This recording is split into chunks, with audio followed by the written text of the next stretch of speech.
Live from Orlando, Florida, you're listening to the Orlando Magic HQ podcast, the voice of Magic fans. Join us every week for a unique fan perspective on all of the latest Magic news and updates. The show starts now. What's up, Magic fans? Welcome back to another episode of the Orlando Magic HQ podcast, brought to you by the Believe Podcast Network and Bet Online. We're your host, Al, myself, Anthony. Today is Monday, November 6th. Magic just getting done with their West Coast road trip. We're going to be taking on the Mavericks tonight. And in tonight's episode, we're going to break down how exactly that stretch really was for us. And we're going to talk about some of the injuries that were impacted and some other things going on in the NBA. But before we get into that, just a quick word from our sponsors. Bet Online, the last of the major pro sports leagues, is off and rolling, and college basketball is ready to go as well. Bet Online remains your top spot for all your live betting action and contests. NFL, college football, UFC, and NHL are all in full swing. Bet Online is your number one source for wagering news, odds, trends, and predictions. All the hopes, betting action, along with every sport available at your fingertips with both desktop and mobile access at any time. Head to the Bet Online today and remember to use your promo code BELIEVE, BLEAV, for your 50% welcome bonus on your first deposit. Bet Online, where the game starts. Al, we talked about having a giveaway, a city edition jersey giveaway, really highlighting Orlando Magic HQ forums, orlandomagichq.com. And awesome, man. We had over 500 submissions. 500 submissions that were put into this pool to win the new City Edition Orlando Magic uniforms. And we have a winner. Al, break it down. Yes, we do. So first of all, thank you to everyone that joined and checked out our forums over the past 2 weeks. The idea was just to get you guys exposed to this new community that we're building on orlandomagichq.com. We promise to be active there, talk about topics, talk about our articles that we're writing every single day. So without further ado, the winner of the City Edition jersey giveaway is RC Magic, registered on our forums. So congratulations. We're going to reach out to you privately. Again, we'll ship it out to you. We'll ask what player you want to get, what number, whatever you want to do, customized. And again, we'll ship that out to you over the next few days. So congratulations again. And for those of you, again, that have not checked it out just yet, again, head over to orlandomagichq.com, click on the menu, the forums, register, and engage in conversation with us. The idea is to really build this thing as a community, engage with us on a personal level, and just talk Magic hoops, man. So congrats to RC Magic. And again, I hope to see you guys join over the next few weeks. And again, talk Magic hoops with us.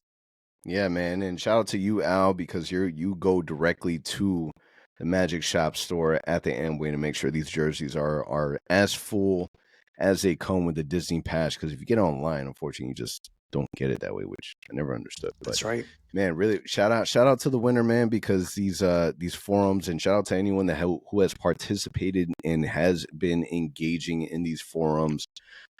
If you're familiar, and we talked about it in the last episode, but if you're familiar with realgm.com, for many years, they did the exact same concept. The only issues that I found with them is that, there's not much of it's too broad. They have a great, big, huge community, but it's extremely broad. So we're trying to make a close knit version of it. So if you haven't checked it out, orlandomagichq.com, select the forums and jump into it. But now, man, real quick, let's get into the road trip. Magic win 102-97 versus Portland. They lose against the Lakers 106-103. Real close game, but that was a game that Gary Harris went absolutely insane. We lose against the Clippers, back-to-back losses, which was pretty tough. The Magic hung on with the Clippers for a half, but then the Clippers were too much, and we kind of lost that one out. We ended up beating the Utah Jazz, rightfully so. Paolo had a game-winning layup. Finally, after kind of going ghost for a little bit, we were even throwing the titles and names of sophomore slump. Paolo comes out and says, "Shut up, I'm the man. Let me do what I do," and he does it. And then the real big game against the Lakers, where Jalen Suggs played awesome basketball. We got hit with injury bugs where we were missing a lot of our key guys. It was next man up mentality, and these guys showed up in a big way. But before we get into any specifics, you're talking about in this road trip, we go, 3-2. If you're going on a road trip, that's a successful road trip, right? For a team that has struggled with road trips in the past, for a team that last season really struggled to close some certain games out. You look at a win, Portland. It's not the same Portland from before. It's really a new look Portland. We get our first glimpse of being able to see the number 2 pick in the draft. We see DeAndre Ayton. We see a new look Portland. We're able to get a win there. You take a look at the Utah Jazz, which it's always fun to play against the Jazz, especially because the Paolo Banchero didn't get that unanimous Rookie of the Year vote because of the beat writer from the Utah Jazz. I still can't believe that dude did that. Insane. That's right. Really, because he was voting his guy Kessler. And then the Magic against the Lakers. I mean, Al, talk to me. How successful was his road trip for the Magic? How big of a confidence booster does going on the West Coast at the beginning of the season really do for this basketball club? I mean, it's impressive. I mean, we talked about it last week and we made our predictions. And I said, if we can play 500 basketball on this West Coast road trip so early in the season, that's a huge win. And you talk about Portland being, an easier game. And it is true. There's no Dame Lillard anymore, no McCollum anymore. It's true. However, that crowd is one of the best in the NBA. So that crowd alone gives that team such a big energy. It was their opening night too. So the energy is at an all-time high, all the hype around Scoot. So it was a tough game to win. And that's why we won. It was a 5-point game, but we got it done. You talk about the Jazz, similar story. Young team, hungry, bunch of shooters. The crowd is incredible. So the Magic had not won in Utah for a long, long time. And again, they got it done. It was a game that we had to have. It's not the same going 1-3 than it is 2-2 so early in the season. So a major, major lift by the Magic by doing just that, going there, getting the job done. What stings the most for me personally, if you guys know me, I tweeted about it. It's tie games against the Lakers, man. I really felt we had that game. We were leading with about 2 to 3 minutes left in that game, and we just collapsed. LeBron became LeBron. He did what he does best. Let's not talk about the refs because it is what it is. It is the Lakers. It's unfortunate that we have to become numb to it. The fact that when we play in LA, play against certain teams, it's okay for the refs to just make a bunch of bad calls. And unfortunately, that game, a bunch of key calls went against us. And you see a game that ended by 3 points. You're like, man, if some of those calls went our way, it would have been a win for us. If we would have made a couple more layups, it would have been a win for us. But either way, it is what it is. We ended up the road trip 2-2, and then we come back home. And again, the Lakers, once again, both teams shorthanded. I felt better about that, the fact that we were shorthanded, but so were the Lakers. And my goodness, man, what a show they put on for us last night. I mean, I was at the arena, and again, Amway was electric for the opening night against Houston. They probably, I wouldn't say they topped it because there's so many Lakers fans in the arena, but those that showed up did such a great job keeping the Lakers fans quiet and truly, truly just driving this team and keeping them playing hard throughout the entire night. But what a game, man. You talk about Jalen Suggs, the nutmeg on D'Angelo. You talk about Paolo crossing over LeBron, just highlight after highlight. You talk about, AB coming in, Anthony Black, which we'll talk about him more later. But Anthony Black stepping in and playing like a vet. Goga, out of all people, coming in for Wendell and just dominating. 10 points, 10 rebounds, 5 blocks. An impressive win. A one that we needed to have because our schedule continues to be really tough for the next few weeks. So any game we can win matters. So I can't say enough things about this team, man. Young season, it's still early in the season, but this young team has impressed me so far. So major props to Coach Mosley. We hate on him a lot for some things, but you can't deny that the team is playing hard and playing incredible defense. What about you? What were your thoughts on this past week and how the team performed? Yeah, I mean, for me, that Lakers game makes me feel as if we're undefeated, right? That game was so impactful. You're coming back home to Orlando. You're going against a Lakers team without Markelle Fultz, without Gary Harris, without Wendell Carter. So you're super undermanned, and it's really next man up mentality, right? The very first play of the game, Anthony Davis gets a ball, Goga gets a really big block. You're looking at a player that is your third string center. And one of the things I want to add, because you mentioned Coach Mose, I really love the fact that he didn't touch the second unit. He started Anthony Black, he started Goga, players who really haven't had a whole lot of minutes, since the start of the season. And it really worked out well, man. Anthony Black had such an amazing game. Goga had an awesome game, 10 points, 5 blocks.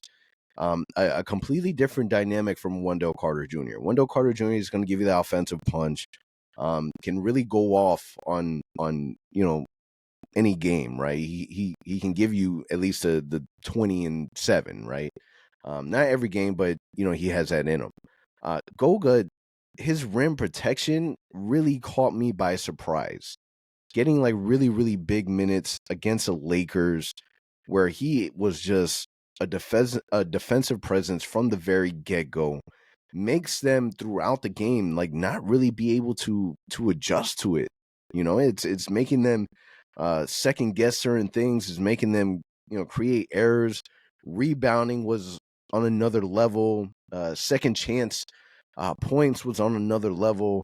Like, we really didn't just win, we dominated. And from the beginning, it was a first quarter, second, third. There's a little bit of a lapse in the fourth where it felt they couldn't make a run, right? But the Magic held on to it. And you're talking about a team that really struggled with that in the past, where we kind of just let things slip. And that wasn't the case this time around. It was an awesome game. Anthony Black was a plus 32. Jalen Suggs was a plus 26. That play that he nutmegs D'Angelo Russell, who was a player that everyone was worried about, right? He's been tearing us up, and he's the one player that we have to slow down. Completely embarrasses him, passes the ball over to Joe Ingles, where he hasn't really been hot from the three-point line, and you're really hoping he drills it, and he does. He hits it, and it's a beautiful play. And it should get so much more love. I'm not sure if it made it on SportsCenter and Top 10. I'm not sure if it did or didn't. But it definitely needed to get way more love. Paolo Banchero crossing up LeBron James and getting an and one on Anthony Davis. There's so many moments in this game where you're jumping out of your seat, you're excited, you're amped, you're pumped. The fact that there was so many, I would imagine that there was a bunch of Laker fans in attendance, for them to all go home with kind of every excuse in the book as to why they didn't win. It's a beautiful feeling. It was a beautiful feeling. I'm sure every single Lakers fan, they were feeling it afterwards, and it's cool because Dante was interviewing Paolo Banchero towards the end, and kind of talking about how does it feel to, something along the lines of, how does it feel to send all these Laker fans home early. And the gist of it is him saying, it's the Orlando Magic, man. It's a new day. We're here. So it's awesome, man. The confidence is on another level, and the team, man, the team is really rolling. Now it's can we do it again against Dallas? That's going to be tough. Now, the benefit is we keep getting lucky with this games. So we're playing tough teams, but they're playing the night before. So like Dallas tonight's playing against Charlotte. Actually, they are right now. They got to fly to Orlando to then play us tomorrow at 7 p.m. So hopefully that gives us a little bit of an advantage. The fact that we're home, we're resting today. Do they sit Kyrie maybe? Because he was been dealing with some foot issues last week. Maybe they sit him. But either way, whoever's in front of you, you got to beat. That's the whole idea of the NBA, right? So hopefully they play well. They come up with a win tomorrow. Because after this, we go to Mexico City to play the Hawks. So again, things don't get any easier for us over the next month and a half. But I got to ask you, man, honestly, you were very tough and very bashful of our poor rookie, 6th pick of the draft, Anthony Black. You were going at him. The last few weeks, man, it's been rough. If you play it back. I was tough. Ow. Gotta look in the mirror, my man. Talk to me about Anthony Black, bro. Talk to me real quick about him. What were your thoughts on how he's played against the Jazz and against the Lakers? Listen, I'm keeping receipts, man. When we drafted Anthony Black, he was not the player that I wanted at all, right? After watching him in the summer league, the minute that you get drafted, that's it. You're our guy. You're our player. It is what it is. And we just kind of go from there. You still have questions around, how does the fit work? He doesn't have a jump shot. We've seen this story happen before. But man, Anthony Black is just such a fun player to watch. He makes all the right reads. He doesn't force anything. He hit a couple trays in during that Laker game also. And Coach Mo's talked about in his pre-presser what was Anthony Black's reaction when, he found out that he was starting, and he pretty much looked at coach and said, "I got you, coach." And that's exactly what he did, man. He went in there. He was he made sure that he had that defensive mindset to be able to guard the basketball. He did that well. Offensively, he picked and chose his options. He cut to the basket. He had a really really nice backdoor with Goga and a slam in the basket. So it was fun to watch, man. Anthony Black is awesome, and it makes you think, what would the Magic do if he can hit that 3-point shot consistently? 6'7" point guard who makes everyone around him better. If he can shoot from 3 consistently, it makes Markelle Fultz expendable. It makes Cole Anthony expendable. It gives you a whole different dynamic. And not saying that that's what's going to happen. It just means that if it does happen, the Magic are okay. You look at Anthony Black's size and just some of the deflections that he has. It's fun, man. I'm really happy for him. Plus 32 on the court is absolutely insane. And this is what the depth of this team looks like. You know that you're not going to have a perfect season where everyone's going to stay healthy the whole time and we're going to be okay. Like, we know that that's not going to happen. History has shown that we just don't operate that way. So the fact that you have injuries with all these guys and you are able to go deep enough where you don't touch your second unit, you bring players from your third string to get minutes and they ball out the way that they do, it's got to give these guys so much confidence. And everyone was so happy for Anthony Black. And I'm happy for him. I'm a believer. Did he turn you into a believer? For all the anti-Anthony Blackers out there, are you a believer now? So it's funny because everyone keeps asking me that, right? So every time he makes a shot, it's like, Al, are you convinced now? He made a 3. Al, are you convinced now? The second 3, Al, this has got to be it. And I'm like, I'll be honest, man. Like, it's funny. It's not the shooting. I'll be honest with you. To me, the biggest thing has been he's looked like a vet, man. Like against the Jazz, he got called in because, hey, Gary Harris went down. Markelle was already out. And he comes in under control, not rushing anything. So think about it this way. Everything that Jalen Suggs still trying to adapt to, which is slowing down the game, making the right reads, being a good point guard, this kid figure out, it seems like, in preseason. Like, he's coming in now. He struggled in preseason, let's be honest. He struggled in summer league to some degree after game 1, let's be honest. But dude, like against the Jazz and against the Lakers, he's looked like a veteran point guard. He's just doing his job. He's not doing too much. If he's open, he's shooting it. He's learning from, I don't know who, well, he was a great cutter in college, but I think he's learning also from Franz, cutting to the hoop. Like, he's doing an amazing job at getting to the basket off cuts. And our players are finding him. Credit to them too.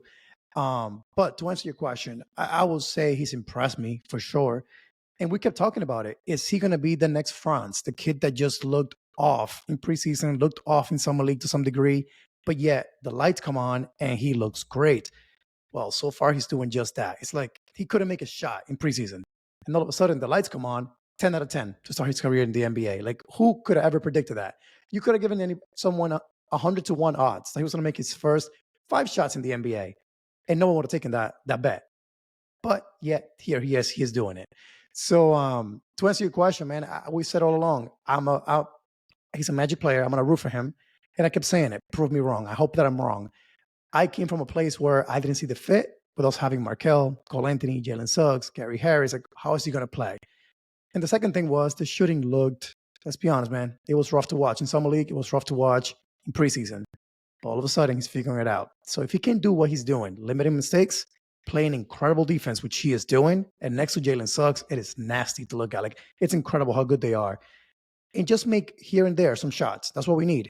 Make the defense cardio out there. It's going to open up the floor for Paolo, for Franz. But guess what, man? You got to make a decision as a coach now. Like, he's doing so well, and here's Joe Ingles, which we love. He struggled to shoot right now a little bit, but we know what he does.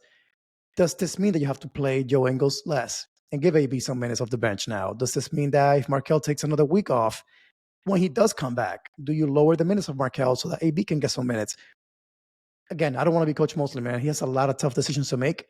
Our roster is so deep that, again, even Goga, like, if Wendell comes back in a couple of weeks and he's doing so well, like, how do you just bench him? Like, I wouldn't want to be Coach Mosley right now. That's for sure. Yeah, I think Anthony Black is proving why he should be on the floor.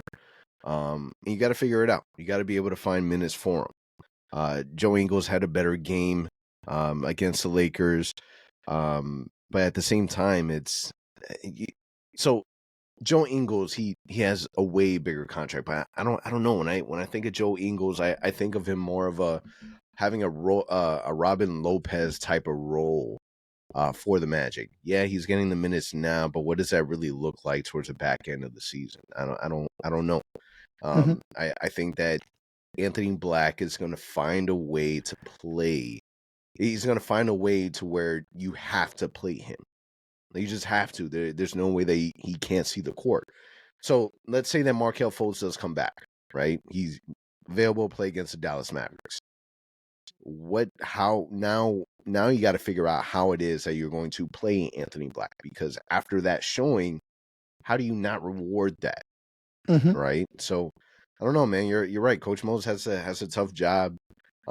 There's no way they can play all players. Like let's be honest, man. You got to be able to tighten up the rotations. I know that it's in the beginning of the season. You're still trying to figure things out. You're still trying to figure out the lineups, but eventually you're gonna have to be able to bring that down. Like, you shouldn't be playing 13 players like that. That's just too many. That's it. In my opinion, it's way too many. You got to bring that down, maybe 10, maybe 11 max, and then you That's the kind of most. figure out from there. So I don't know, man. It's gonna be interesting how that dynamic looks like. I hope Anthony Black can find a way to continue that level of play and be consistent. Because it's a lot of help, man, from the bench. If that's kind of where he's coming from, and Markelle is back early, and if it's not, continue to do that, man. Don't touch the second unit. Still really like what I saw from Cole Anthony. Jonathan Isaac really struggled. But Mo Wagner stepped up from the bench, did some really good things.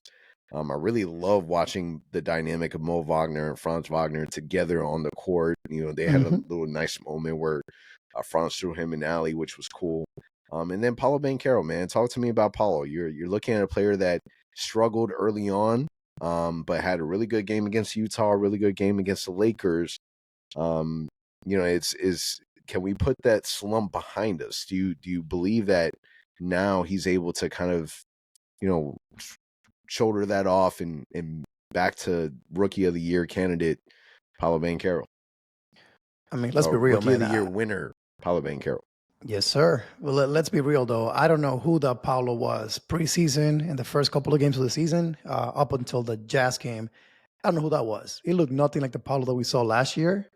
But guess what, man? He woke up in a big way against the Jazz. Truly won us a game, right? He got the game-winning layup to win us a game, 30 points, and then he follows it up with almost a triple-double against the Lakers, crossing up LeBron. Uh, Incredible game all around, right? He looks confident. Once again, that's what we know about Paolo. That's who he is. But the efficiency lately, man, like he's been shooting the ball so well, scoring so well on limited touches. He's only shooting like max 15 shots a game, which should be more. Let's be honest. He needs to be a little more selfish. Um, but it's great to see, man, because this is who we signed up for. He reminds me a lot of, again, that Jason Tatum, Carmelo Anthony. That's what we need him to be.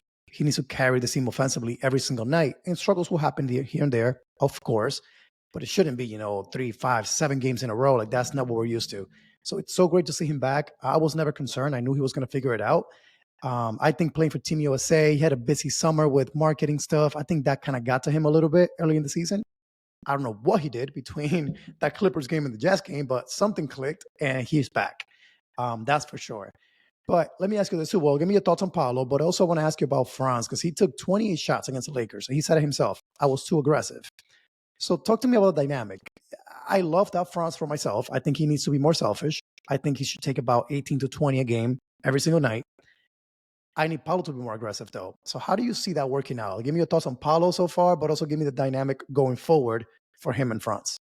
Let me touch base on Franz first. Who's gonna tell Franz that he's being too aggressive? There's nobody on that roster. Maybe Mo Wagner because that's his brother, and brothers kind of have that dynamic. But nobody else is going to tell that man, dude, you need to you need to pass the ball a little bit more. You're being way too aggressive. That's what you want from Franz. You want him to have that energy, that fire inside of him that wants him to take as many shots as he's taken. And in my opinion, it's easier to have to tell Franz to, you need to bring that down a notch than it is to, man, I need you to step up a bit. Yep. So I'm good with it.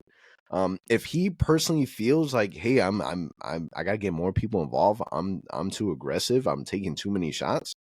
I think that's more of a guilt from him that he feels. But dude, we've said it before. It's Batman and Batman. It's A1 and A1. There's no, I don't consider Franz Wagner to be, the sidekick. I don't consider Paolo Banchero to be the sidekick. I believe that you have two people out there that can really get the job done. And if it's Paolo, if the ball's in Paolo's hand, you feel confident that he's going to go get a bucket. I feel the exact same way about Franz. I love the fact that Franz took 28 shots. Like I really do. And he balled out. You're looking at Franz, who what's his okay, maybe he could have been a little more efficient from the 3-point line. Paolo Banchero was 50%, shot 2 out of 4, and Franz 1 out of 3. But you still want him to go out there and get his shot. He still shot 42.9% from the field. So he was efficient. We won the game. We were dominant.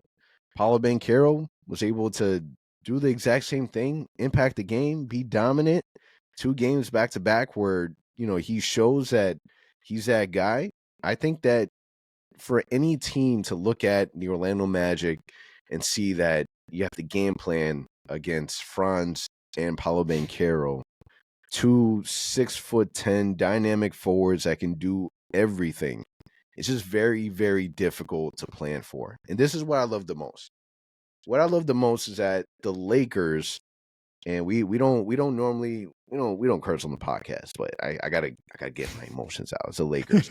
The Lakers came into Orlando thinking shit was sweet, and they came in and found out very, very quickly that that's just not the case, man. You can't come into Orlando anymore thinking that it's going to be a chill ride. It's just not the way that it is now. It's different. It's different. It's special. And the Lakers were the first ones to get that message.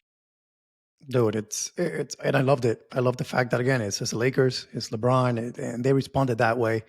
But I gotta say, man, like I said, like you said he took 28 shots, Franz that is. But if you watch the game, there wasn't really more than one, maybe where I was like, oh, Franz, that was too early. But like every shot he took was good shots. Like he was around the rim, it was little floaters that we know he can finish. And I get it, the size of AD kind of got in the way, and he missed some easy looks. But man, he could have easily had 40 last night. If a few more go in, if a few more calls go in, a few more calls go in his favor, he would have had easily 40 points last night. So I agree with you. Keep being aggressive. If anything, like I said, dial it down a little bit because you choose to. But in my mind, man, he needs to be that person. So needs Paolo. We don't have offense like that. We need those two guys to carry us. So if I'm Mose, I'm like, man, like, keep doing your thing. And Paolo, by the way, you got to get to 20 shots, man. I don't know how you do it, but get to 20 shots because we need the two of you guys carrying us offensively. So I love what I'm seeing from Franz so far early on. He's been aggressive since the preseason. And then Paolo, again, he's waking up now, but he's got to be aggressive the rest of the way. Mo Wagner with 13 points, Cole Anthony 14 off the bench. Mo Wagner played really good minutes off the bench for us, man. If it's not for the second unit coming in there, although they were in the negatives with the plus minus, we're not going to harp too much on that. They come in, they play defense. Mo Wagner is just, man, he's that player that just gets under your skin. Everyone hates him. We know this, but to be able to see it on a day-to-day basis, I find it. There's moments where I watch him play and I just don't understand how he does it. Like I really don't. I don't. I wish I did. There's something about him that makes him. I don't know if it makes it. If his style of play is quirky or I can't put my finger on it, man. But it works for him. He's out there. He has fun. And every time that he does something crazy, it's energizing, man. And the rest of the team feels the same way. But tell me about the second unit. Talk to me about that real quick. How pivotal is Cole Anthony, Mo Wagner to that second unit. I mean, to be honest, man, that's our offense, right? Those guys come in and they automatically expect over 10 points every night from those guys, especially Cole. I think Cole now, we can pretty much expect 15 points off the bench every single night. Mo Wagner, man, it's just the energy, to your point. The way that this dude just comes in and just plays hard. Again, he's not going to wow you with the athleticism. He's not going to wow you with some crazy block shots. That's not his game. But his game is he's going to get you 2 offensive fouls every game, 2 charges. He's going to get in the face of someone and get them upset on the opposition. And he's going to make you a 3-pointer. He's going to get you a couple of nice dunks or layups inside, some great picks. Again, man, since he got to Orlando, you can say whatever you want. At the time we had Mo Bamba here and stuff, we kept saying, why is he playing, over Mo Bamba or with Mo Bamba?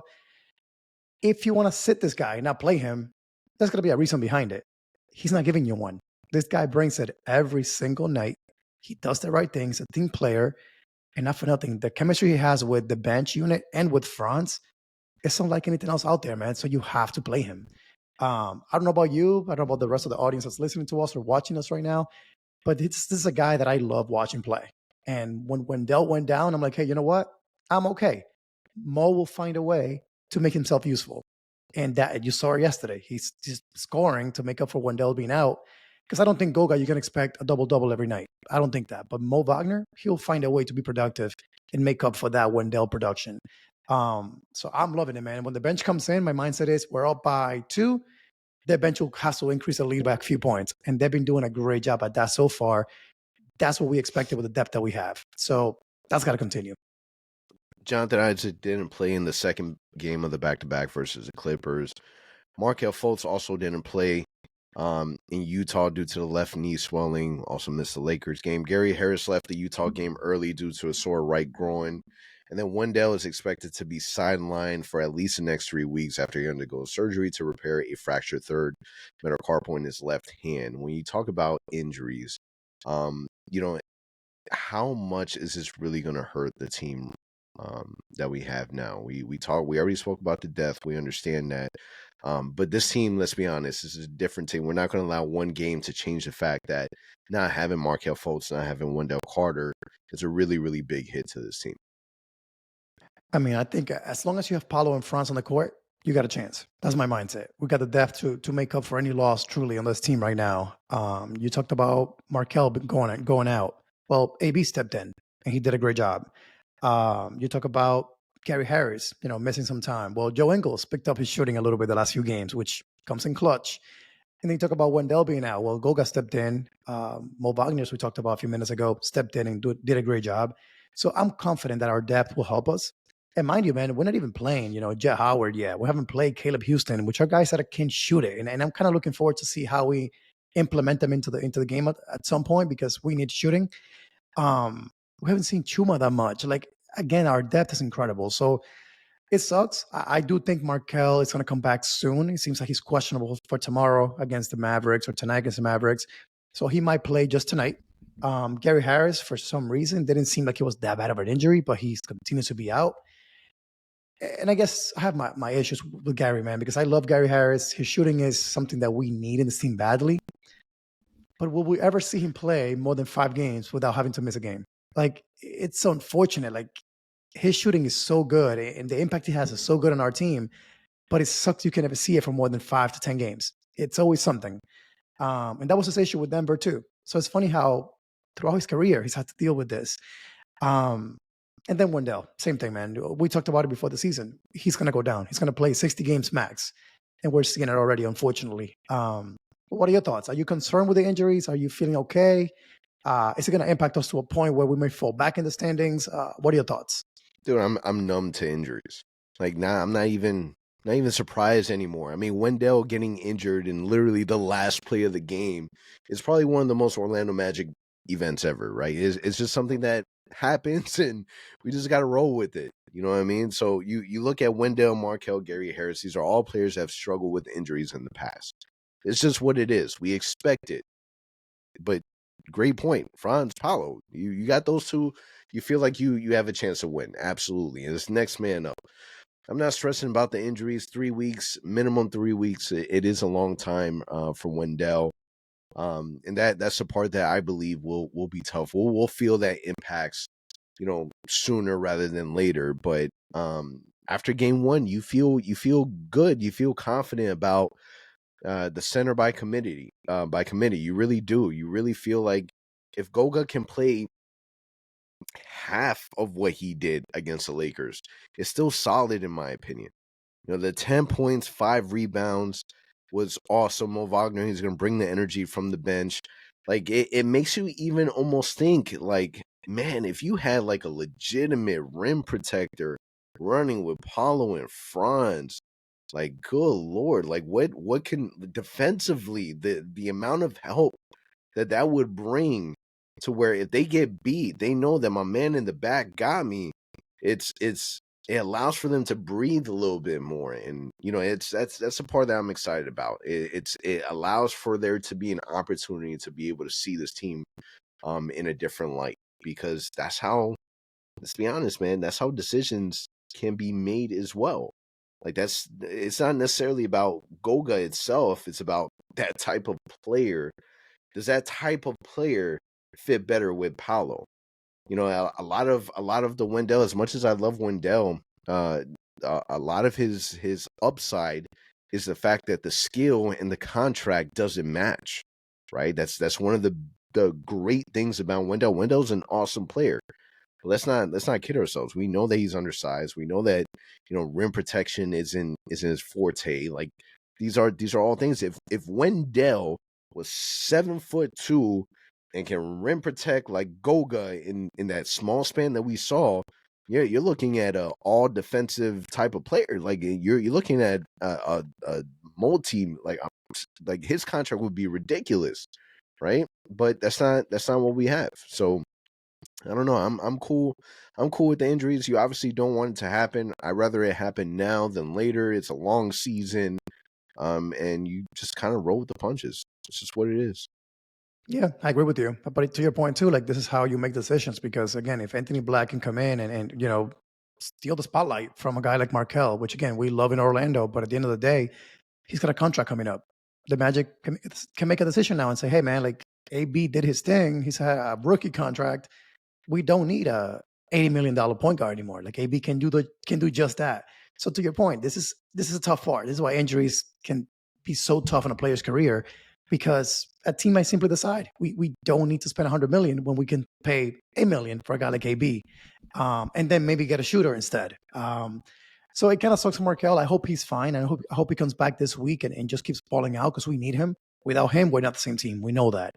And to your point about Wendell, like he's got to show, man. Like, I mean, he's on the contract for a while, but he's got to show he can stay healthy. Because one thing I will say about him, he's not a shot blocker. He's not a great rebounder, but he's a great team defensive player. He makes us a great defensive unit when he's on the court. Again, he's not going to block shots that much. He's not going to rebound that great, but he makes us a really tough team to score on. If Goga can do just that in his minutes, that's amazing. But let's be realistic. Going back to last year and the year before, when Wendell went out, our defense went downhill from there. So hopefully that won't be the case this year.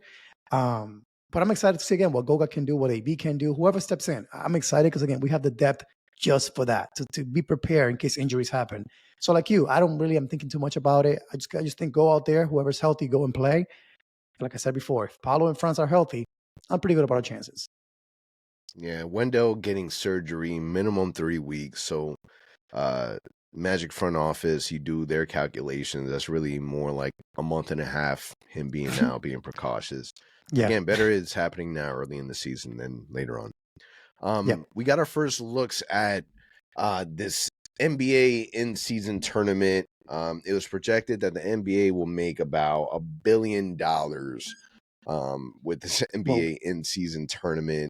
I guess my question, man, is first your thoughts on the idea of in-season now that it's finally kind of played out a little bit. We're gonna be getting our first play-in game coming up very, very soon. And then the courts, man. The courts are, if you haven't seen it yet, it's impossible that you haven't. But if you haven't seen it yet, it's a color rush scheme where it is different. It is bright. It is in your face. It is not NBA like at all. I think if David Stern, was alive in CNA, he'd have a heart attack. Like, talk to me. The in-season tournament, do you like it? And do you like what they've done with these courts? So I'm excited for it. I think the NBA needed something to keep, teams engaged during the season. I don't think it should be only, a few weeks. I think it should have been maybe from November all the way to maybe like February. And maybe during the All-Star break, the two teams that win or something play the finals. So that way they stay competitive throughout the season, not just for a month. Because what's the point? Like, you play hard for November, but then you go back to being, load managing at December and January. Like, that makes no sense to me. But I'm also not a fan of the reward for winning some random trophy, but then you then make more money as a player and as a coach. Like, okay, that's great for you, but as a fan, what is there to entice you to, again, like, the trophy? Cool. I really like what Halliburton said from the Pacers. He said basically, I really believe that whoever wins the tournament should have an automatic bid to the playoffs. And I agree with that, because I'm like, if they're sucking and they don't make the playoffs, hey, give them a playing chance. If they're the third seed, or whatever, the fourth seed, whatever it may be, this has got to be a way where they get a higher seed, whatever it may be. But there's got to be a way to make it more competitive. Like, there's got to be more to this than just money. Because again, as a fan in me, and maybe I'm wrong, these dudes make loads of money as it is already. I don't think money's necessarily the motivation for a guy like LeBron or a guy like, Steph that's making $40 million this year, plus endorsements. Giannis, same thing. I think you got to entice them in different ways. That's my only concern. And then the courts, bro. Let's be honest. They look like some random kid that's 12 years old went into NBA 2K and created his own team and made this courts from scratch. I don't know how the NBA paid millions of dollars to someone to come up with this idea. They're horrible, and they're horrible to look at. Like, I tried to watch, I think, the Bulls game last week, and dude, like, I couldn't focus. Like, these courts are red, bright red. I'm like, what am I watching here? The Magic one, thankfully, it's gray with the blue. It kind of looks nicer, a little easier on the eye. Mm-hmm. But dude, give me your thoughts on that. Do you like it? Did they mess it up? What are your thoughts on that? I don't know. I don't get it. I don't get it. Like, I don't understand the. Let me not say that. I understand. I understand why they did it. I feel like the in-season tournament, in a lot of people's eyes, when it was first announced, was a little underwhelming. Like, people really didn't understand it. I think it might have been Bones Highland who they asked him about it. He even said, "I still don't understand the concept behind the in-season tournament."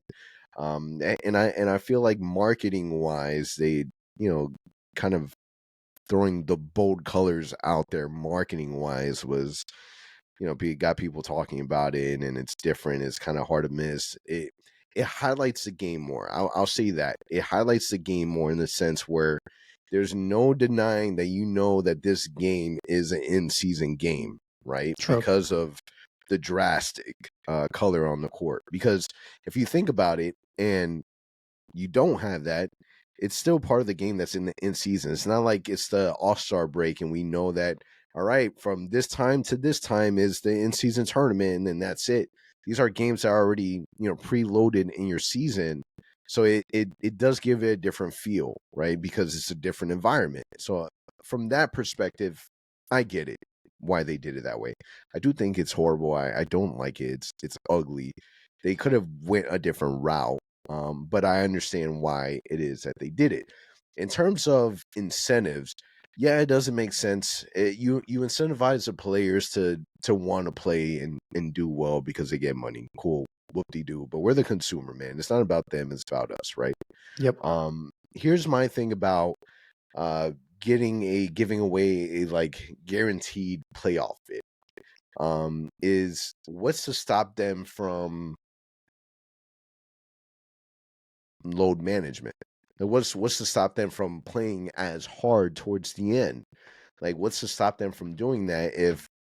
And I would have to take a look at it. I haven't followed the in-season dynamic of it either. I don't even know when the last game or the championship. When is it that they finalize? December 3rd. So it ends in a month. That makes no sense to me. Oh, okay. So think about it. Yeah, think about let's just throw, like, let's say that the Lakers win it, right? They have LeBron, they have Anthony Davis. Let's say that the incentive is they get the playoff bid, like you mentioned. And then in December, now LeBron James is out for 3 months, and Anthony Davis is out for 11 months. Like it makes it kind of an unfair advantage for these teams to not play their players. I think for me personally, it should guarantee no matter what seed. This is what I would do. I would guarantee no matter what seed you are in, you have to make the playoffs.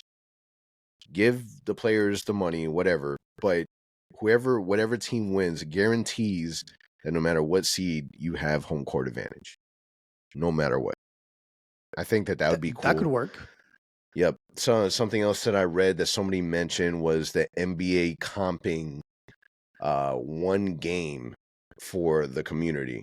So the NBA paying for tickets, and it's first come, first serve. Everyone lines up, and you just kind of fill the arena out. So that was another cool concept that I really liked. But other than that, man, I don't know. The good thing about the NBA is that they've shown to make quick adjustments, right? So this year it was only the players getting paid, and they just announced that they're also going to incentivize the coaches as well. So who knows what they end up doing next year? Maybe they scratch it. Who knows? Yeah. I think my idea was more like, you automatically enter the playoffs, like you make the playoffs. But if you miss it altogether, let's say you chose to load manage LeBron for all the games left in the season because, hey, you're in the playoffs already. Well, your highest seed would be the play-in. So you ended at the 8th seed, you stay there. The idea would be like you just enter the playoffs, but you're not guaranteed like the 3rd seed or the 4th seed. You still want to play for seeding. So that will prevent, I think, the load management. But to your point, that there's time to figure this thing out. I just hope going forward, it's not just money. Because again, that's your point. As consumers, again, I know this dude makes millions of dollars already. They make more than everyone that goes to the arena combined sometimes. Like, I don't understand. So money cannot be the only thing that motivates us as fans to be rooting for this tournament. It should be more like our team will get something out of this, other than some random trophy that doesn't mean anything to us right now. My other thing too is it should be maybe one game a month. So you play one in November, one in December, one in January, one in February, maybe March. You have the finals. Like that that way, again, idea. throughout the year, they're playing competitive, not just in November. That makes no sense to me. But we're not making millions for the NBA, so maybe we're not smart enough. Yeah, so we just got the final count for the Mavericks Hornets. Mavericks beat the Hornets 124 to 118. 118, that makes the Dallas 5-1 going against the Magic. So man, really big game against Luka, against Derek Lively, who's been playing extremely good basketball. He's been a lot better than a lot of people projected. Kyrie Irving as well. Dallas are doing work, man. Going in 5-1 early on. It's going to be fun to see how the Magic operate against the Mavericks, knowing that Coach Moles kind of has a little inside look in regards to some of the players on that roster. But kind of looking ahead, you got the Mavericks, you got the Hawks, Milwaukee, Brooklyn, Chicago. When you take a look at these next 5 games, what are your projections for the Magic, highlighting the fact that the Magic will be playing against Atlanta in Mexico City?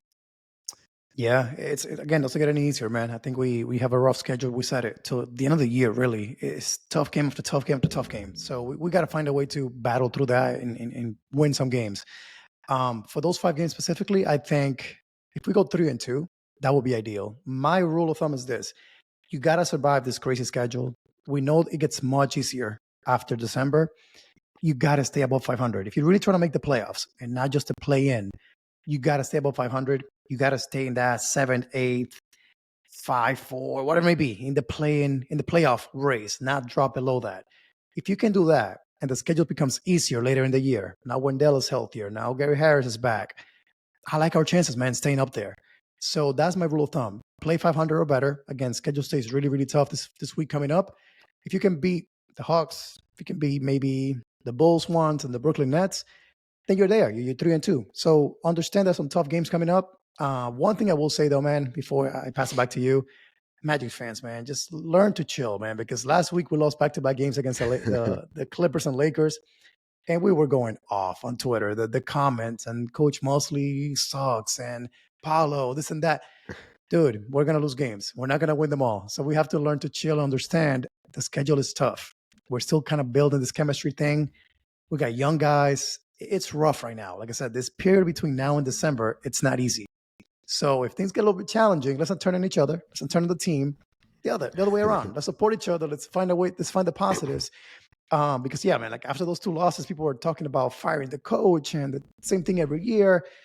Come on, man. It's too early in the season to do that. If we fall 10 games on the 500, 15 games on the 500, talk to me then. But for now, we have a lot to play for. Let's enjoy it. You know what it is though, is that I think that we have been programmed to the direction was never clear, or at least not that it wasn't clear, is that there was a glimpse of hope, right? So an example, last season, there was a glimpse of hope that we will make the play-in, right? Mm-hmm. But we're literally one stretch away from just blowing it up and tanking. Like that's been the hard balance. It's do we make play-in, do we tank, play-in, tank? Like we know that this season is a season that it's winning time. It's put up or shut up. So I think that's the big difference, and people are passionate, man. That's the beautiful thing about Magic basketball, is that you just have those people that, the Magic don't win, they're lighting everything on fire, and I get it. Do it safely, but I get it.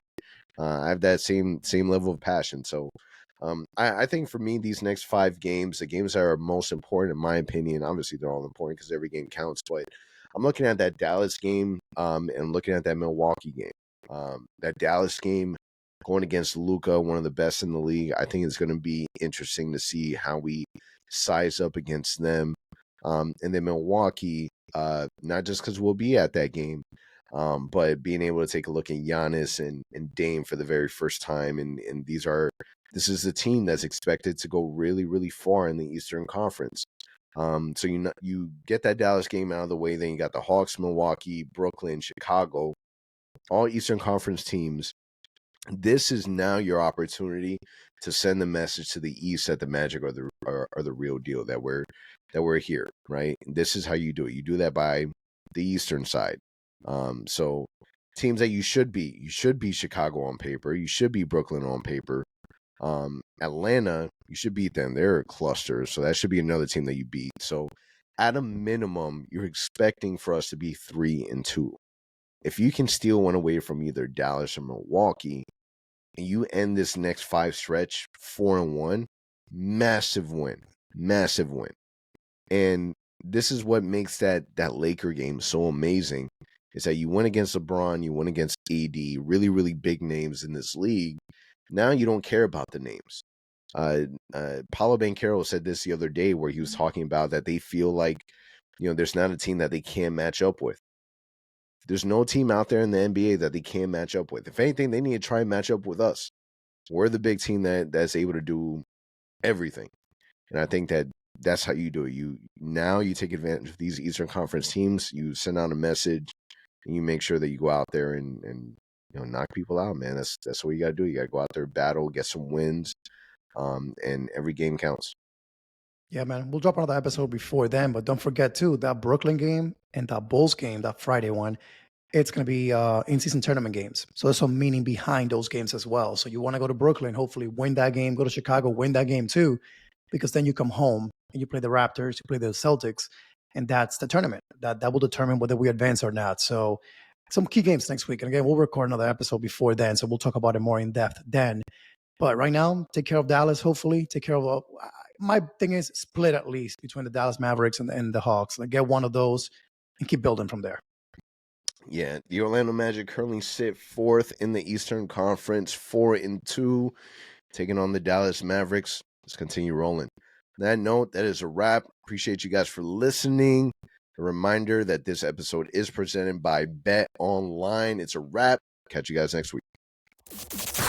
For all the latest Magic news and updates, visit OrlandoMagicHQ.com and follow us on Instagram at Orlando Magic HQ and on Twitter at OMagicHQ. Also, remember to subscribe to our YouTube channel and subscribe and leave a 5-star review on your favorite listening platform.